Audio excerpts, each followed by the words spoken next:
Kampanya pa lamang, pinangako na ni Pangulong Bongbong Marcos ang 20 pesos na bigas. Pero ang isang vlogger, pinagkakalat na wala naman daw ganyang pangako ang Pangulo. I-fact check po natin yan.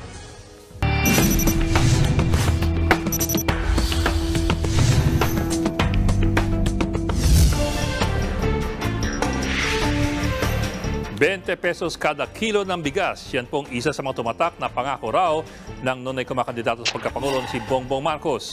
At ngayon na nanatiling mataas ang presyo ng bigas ay marami ang naniningil sa pangako na tila napako.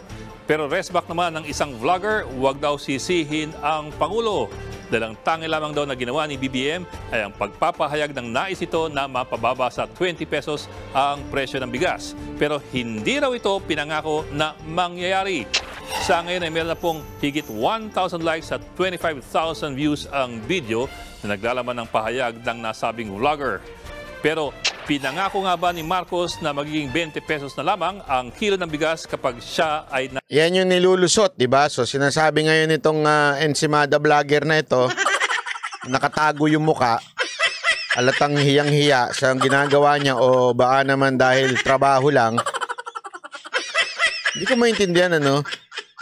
May virus ho ba yung camera? Pag napanood po ba ng may COVID yung camera ninyo, mahahawa kayo? Yung video nyo? Talaga nakatakip pa yung mukha eh.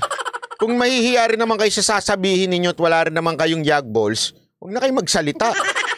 Magkulong na lang kayo sa bahay nyo, mag-Netflix na lang kayo. Para kayong si yung isang nagpapatawa na prostrated na flip-topper. Nagtago pa yun, booking tuloy. Halal na Pangulo. Inilan po yan ng Facts First PH at ng Rappler.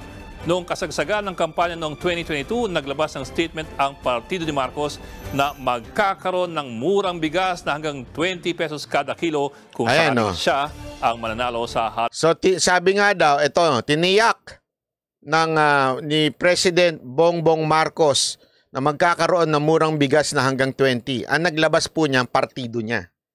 So malinaw pa ho sa malinaw. Hindi ho yan dream, hindi ho yan ang hope ni Marcos, yan po ay pangako ni Marcos. Malinaw ho. Hindi lang ho yan. Hindi lang yung sariling partido na nagsabi ha. Yung eto baka sabi na, hindi, partido lang niya nagsabi. Hindi, yun lang ang naglabas. Ibig sabihin, sinabi mismo ni Marcos yun sa kanila, yun, tiniyak ng PFP Presidential Frontrunner Bongbong Marcos na magkakaroon ng murang bigas. Hindi pa lang yan, may iba pang mga news. Ilang media outlets din ang naglabas ng report sa mga pahayag noon ni Marcos. Ayan din, So mga report na naglabas din tungkol sa pagpapababa ng presyo ng bigas kapag siya ang maging Pangulo. Dito namang nakaraang buwan, sinabi ng Department of Agriculture na pinamumunuan din ni Marcos na mismong DA nagsabi na pinamumunuan ni Marcos. Sila ay nananatiling hopeful na matutupad ng Pangulo ang pangako nito. Hopeful na matutupad ang pangako. Hopeful na matutupad ang pangako. Hindi sinabing hopeful na matutupad ang pangarap. Pangako talaga.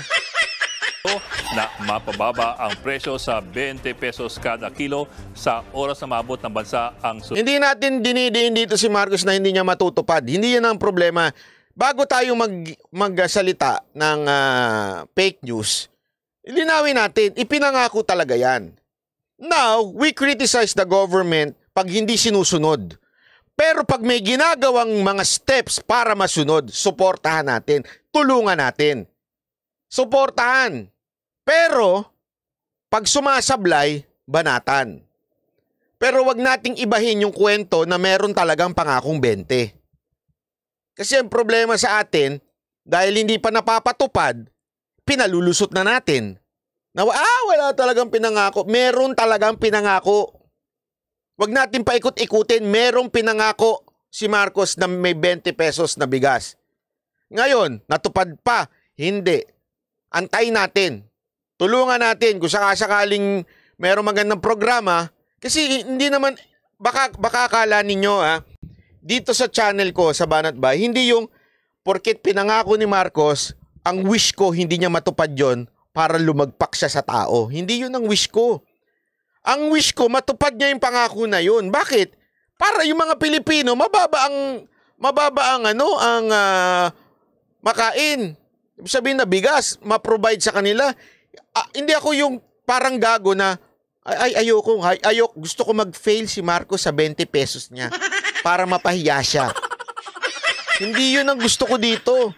Ang gusto ko matupad yung 20 pesos na bigas para matulungan ng ating mga kababayan. Let's check our motives and heart na hindi natin gustong mag-fail yung tao para lang masabing nag-fail siya. Ano tayo, silibayan? Negative na tao, toxic na tao. Hindi tayo dapat ganun. Dapat nga, ang ano natin, isipin natin, sige, tuparin mo yan 20 pesos, susuporta kami pag tama ginagawa mo, pero pag mali, babanatan ka namin. Pero pag tama, susuporta kami. Bakit? Gusto natin makabili ang ating kababayan ng 20 pesos. Yun ang importante dito